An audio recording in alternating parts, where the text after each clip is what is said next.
Hi, everyone, and welcome to my podcast, Money Talk. I am your host, Yetunde. So, this is a podcast for people who work, you earn income, you have debt, and you want to be debt free. You have a home based business, but you still struggle with personal finance and budgeting. This is the place to be. I keep it simple and I throw away the financial jargons. Who needs them? Not us. Now, if that sounds good to you, I want you to subscribe, like, share, and comment below.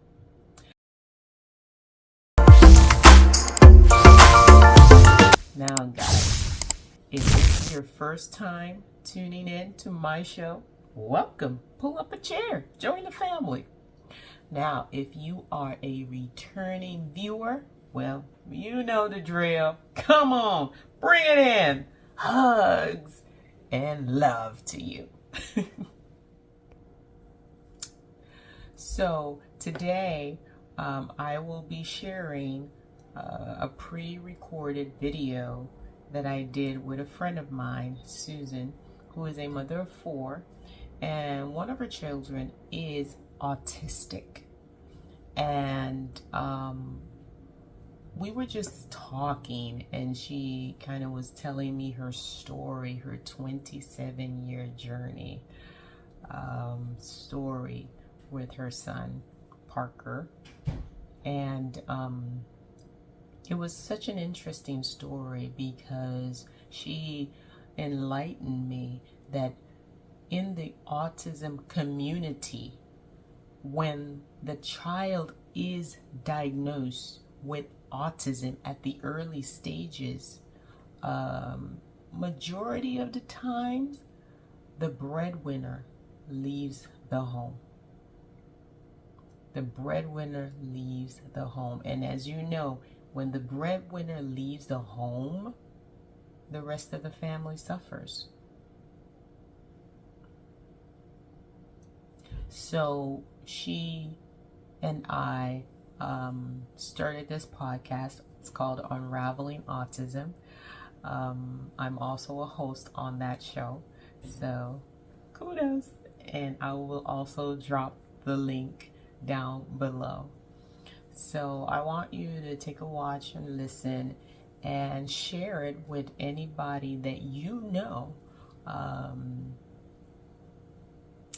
that needs some type of information, or because in the video we also share resources that single parents can go to and look up online. You can Google, and they're good resources, at least for a start. And I just enjoyed doing the show with my friend Susan, and I hope that it will bless you. And so take a listen. Hello, everyone, and welcome to Unraveling Autism. This is a podcast for moms of autism, friends and family of autism, those who just want to learn, and everyone in between. Fasten your seatbelts, for this is the unfiltered version. Expect the unexpected. Like trying to sell my house to pay for therapies.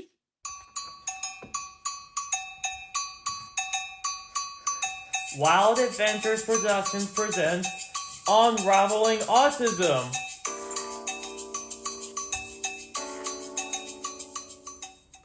Then the second tip is to understand your healthcare benefit. Yeah. That's one thing. Our kids tend to need a lot of medical services, including behavioral therapy, occupational therapy, applied behavior analysis. That's the ABA. Yes. Speech therapy, you mentioned it earlier, and a lot more. So one thing is to call your healthcare provider. It is so important. I know, even for me, like, having typical kids, even for myself, I tend to like call the health insurance, ask them about the care provider, ask them what facilities I need to use within the program. At no question is a stupid question. Yeah. Telling you right now, don't Ask a even lot of questions. ask a lot of questions. I don't care. Ask a lot of questions. Now, Susan, what experience did you have on this? Did you see yourself calling, or did you, hey, I have the insurance, I'm just going to use it? Or was Well, there not even enough yeah, at so the time? it took me a bit of time because I'm kind of hard-headed. So I wanted I want to believe that things were okay. So I was living in denial. Mm. But when I started realizing that especially when I became a single mom, I had to. I want to stop you right there. What you just said, Yeah. I am sure there are people out there who can identify with being hard-headed and Yeah. in denial. So Yeah. I'm sure that's meant for someone. Okay, so if Yeah. you are that person, listen up now. Listen Yeah. up. Go Right. ahead. And so let's just say that the whole process has made me much more humble than I would have been in life.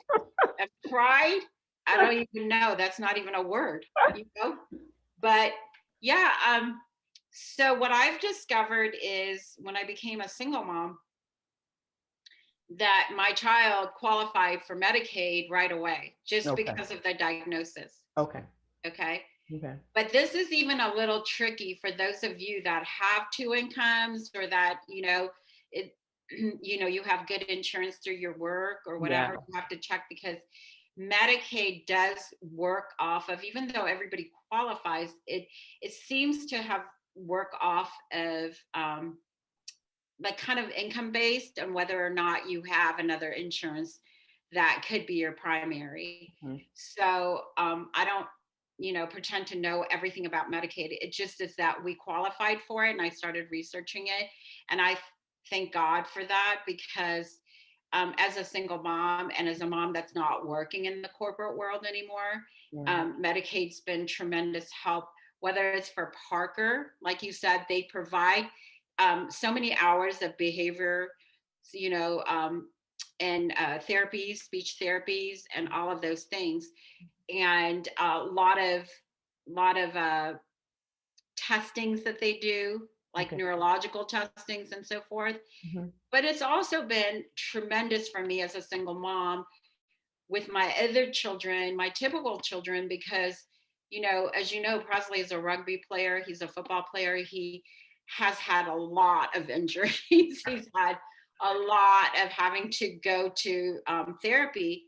And so physical therapy kind of type of things, just nothing out of the ordinary, but just his usual types of things. And I've been really fortunate to be able to take him to get looked at, because of that years of just playing sports will do that. And it's taken one thing off of my mind, of knowing that we have good insurance provided by the state to help us. But you do have to research, because it has to do with your income level and so forth. Yeah, that's good. That's good. And that ties in with my next thing, my next tip, which is to look for in-network providers and then compare the prices, So in you calling your insurance, make sure that they're in your network, and you can do this honestly. I do this now, and I know it takes time, so sometimes it's like, oh, I don't have time to do this or whatsoever. Guys, I use my lunch break. Okay. Yeah. I could have lunch at 5 p.m. It's okay. Take your lunch hour and do this. Okay. I know it takes time, it takes a lot of effort, but I'm telling you, if you do these tips, you will come out pretty good at the end. So call your insurance. Make sure that you use the in-work providers, and then also compare prices. I believe I was doing this maybe just last week, you know, just checking these different physicians and checking their prices, their in office prices, as well as out if some of the procedures that they were offering. I was checking and comparing the prices. And within, once you do this, within your health insurance, you can find a dream team for your child. Yeah. You can find a dream team for therapists, for doctors, all in one. You can have that dream team right there. Did you find yourself having a dream team or of some sort? So this is an interesting area that we're traveling into right now. Oh. Because on one hand, Mm-hmm. when we qualified for Medicaid, it was great because it covered the kids' needs in the most spectacular way, Mm-hmm. right? Mm-hmm. But the problem was, if you are a candidate for Medicaid, it also means that you're low income, right? Okay. Yes. So I'm a low income mom, Mhm. and my kids now through the state have good insurance, right? Mm-hmm. And then there's two parts to it, because when Parker was younger, he had great insurance. When he became 21, his Medicaid insurance doesn't cover much of anything. Mm-hmm. And that was the case with me. I have always wondered how it is that I can't get good insurance through Medicaid like my children, because I'm the only caretaker they have. Yeah. If something happens to me, Mm-hmm. and fortunately, I'm probably a little bit more like exercise conscious than most people, and I really am fit and I'm healthy. Mm-hmm. And so that's a real fortunate thing. But even for me, like, they didn't cover like my dental, they didn't like even like my regular, having cavities or this or that, or Yeah. whatever health related things. Yeah. As a caretaker is really important. It is. And so in one hand, yes, it was great because I was really fortunate that even though Medicaid, a lot of physicians probably don't want to take Medicaid because they probably don't make as much money, and it Mhm. probably the process is a lot harder for them. True. But they recognized it, and we have had some really great local doctors that have cared for my children since they were little, and they've been awesome because of it. But now Parker doesn't have the best insurance because of his age, and Mhm. I've never had good insurance as a caretaker. Mhm. So I wouldn't call it a dream team. It only works Mhm. when they're younger, When they're smaller. younger. And Mhm. I was always willing to, of course, to forgo my own needs because they were getting their needs. And when you have 4 kids, that's gold, Yeah. them being healthy, Yeah. And then, so if you have private insurance because you're, in a career and working for corporate, it costs you more money, Mhm. but it is possible, like what you tend to is saying, is to set up that dream team type of thing where you're getting what you need. And I wanted to also bring this up, Yotende, Yeah. for the caretaker. Yeah. Look for opportunities to go see a therapist yourself, because if you have private insurance, you can go see a therapist and talk about your feelings, talk about the hardship, talk about these things. If that is available to you, Yeah.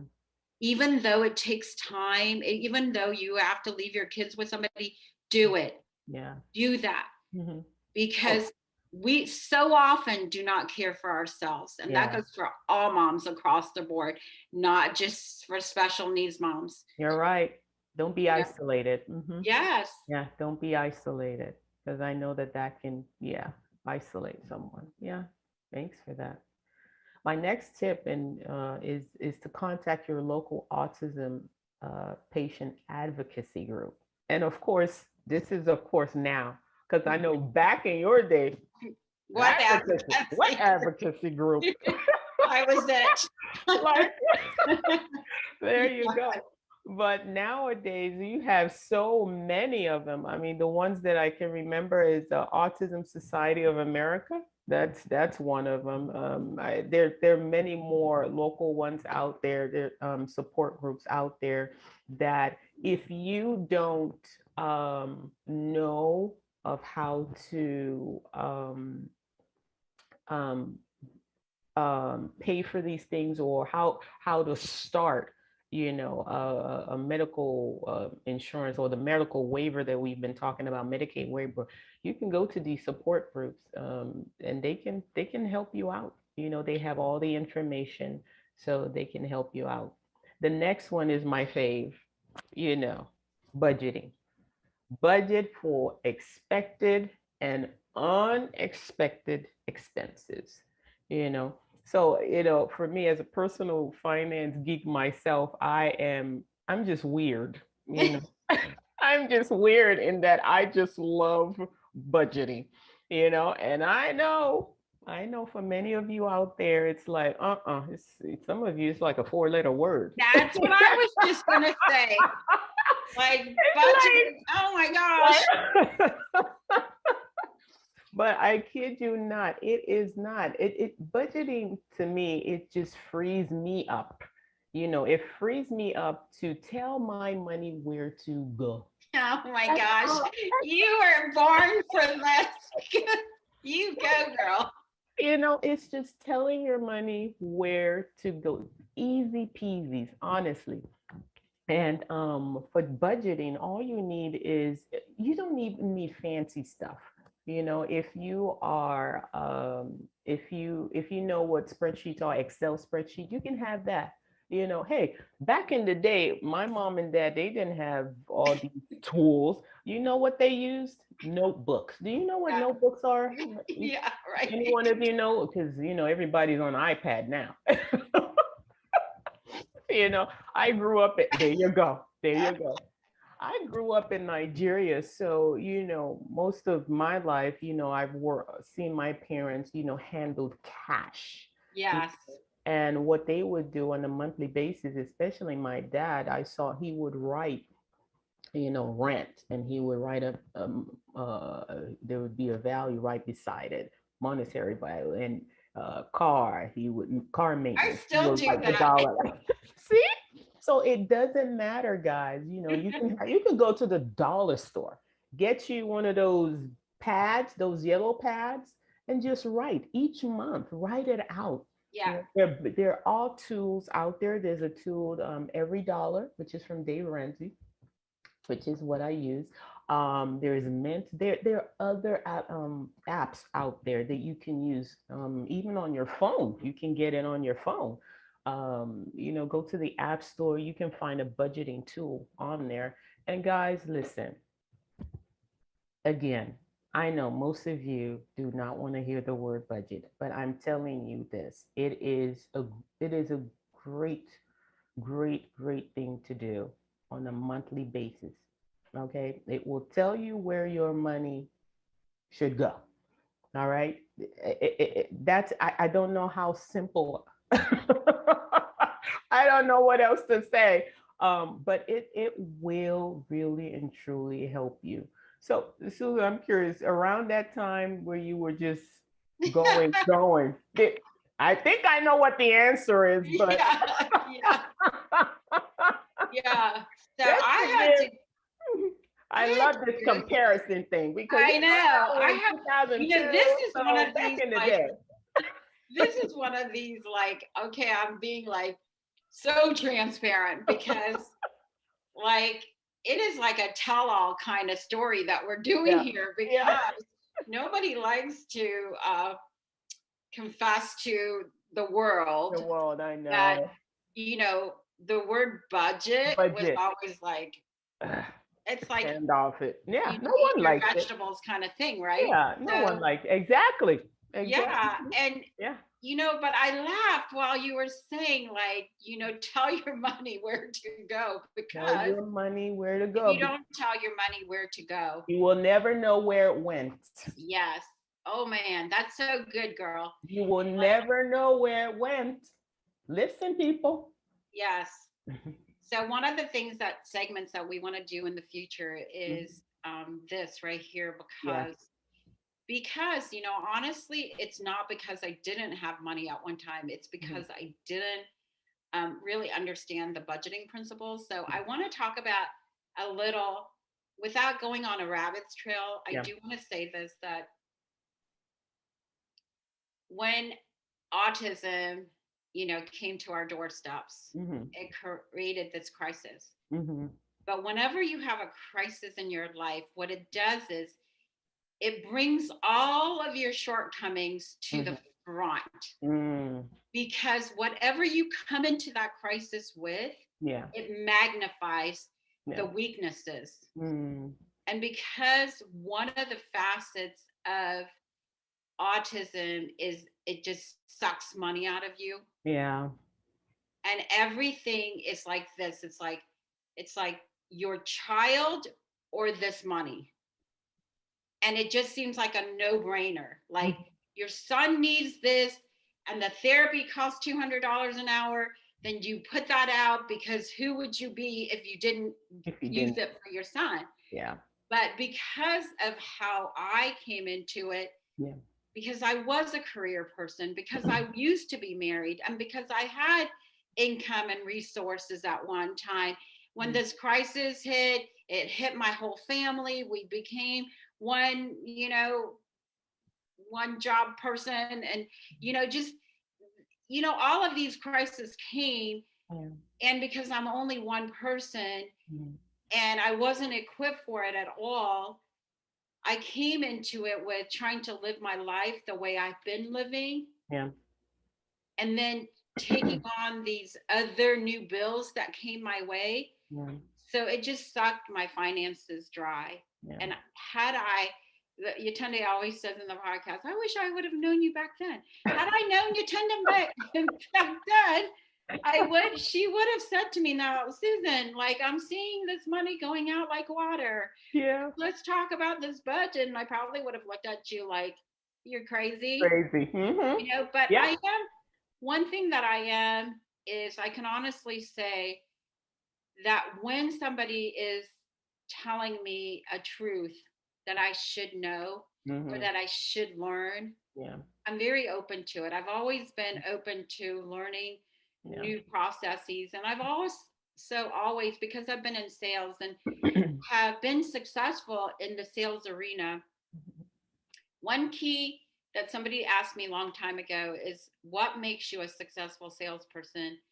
And without even having prepared anything, what came out of my mouth was, I love process. I love understanding process. And if I would have applied that process, and that's what you're talking about, like we're hit with so much stuff at one time when we get this diagnosis. And it's not like the day that we get the diagnosis, like that's when the behavior starts. No, it's been going on. We just now have a name to something that's been going on. That's been a crisis in our family, right? So it's not like you're prepared to understand, oh, there's a process that goes with this diagnosis. You just get thrown into the fire. But we always say this in our podcast. Wherever you are today, maybe there's no process right now, and you're just in a pile of mess. You're not different from other people. Today is the day that you're hearing about, budgeting, and your 10 days saying, get a hold and tell your money where to go. You may be saying the same thing that I always say. I say this all the time.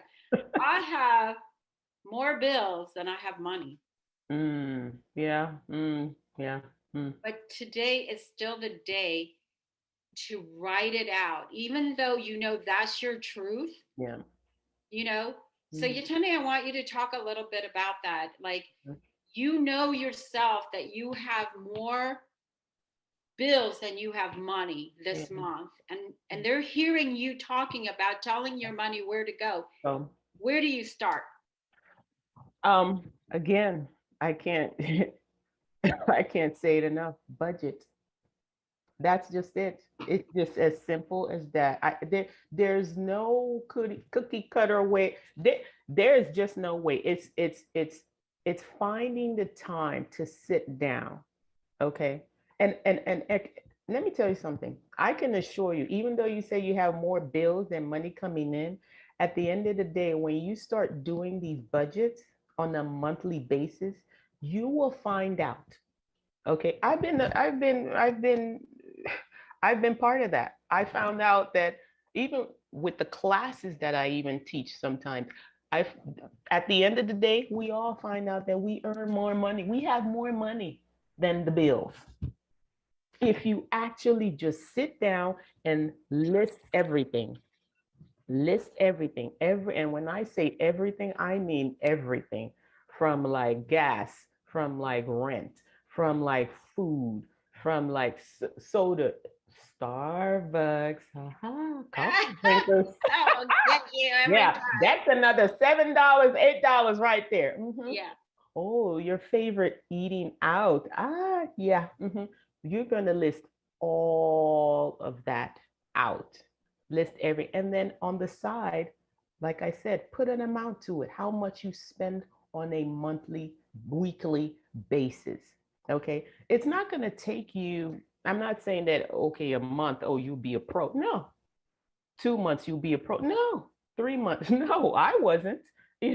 I'm telling you, 6 months at least, until you now 3 to 6 months you start to get a handle on your budget, because it's out of the norm. It's not what people do, and that's why I said I don't want to be normal. I want to be weird.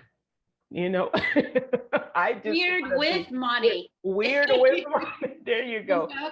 Exactly. And also, because I'm a believer, I want to be a good steward, because if we are true to ourselves, it's not ours, it's God. Okay. And so we need to be good stewards of God's money, the money that He's giving to us. You prayed for the job, Yeah. right? You prayed for the job. So now the money's coming. So you need to be a good steward of that. So again, the first thing is to find the time, block it out, prepare in your mind, like, you know what, I'm going to do this today. I think the thing also, Susan, is to prepare your mind, Yeah. and also you have to be sick and tired of being sick and tired. Yes. You have to say, you know what, enough is enough. I'm tired of this, and I'm going to sit with this budget. I'm going to do it, to the best of my ability. And even if you feel, look, it's just a lesson of what not to do the next time. That's just it, you know. So month after month, you'll get used to it, and then all of a sudden you'll be a pro, and then you'll be looking back like, woof, I thought this budget thing was, kind of scary, but now I'm loving it. I'm telling you, I woke up when I got a handle of it. Yeah. I'm telling you, like, I wake up 2, 3 a.m. in the mornings doing the next month's budget, even though I have 15 more days to go in the month. Okay. That's what you call weird. Exactly. So I'm telling you guys, it's not something that I haven't done. I won't, if I haven't done it, I won't tell you to do it. But I've done it and it's worked for me. It's worked for millions of people. Yeah. And and like I said, I've done these classes and you could just see the smiles on their faces. It's a 9-week program. And the first week, it's like, huh, why am I here?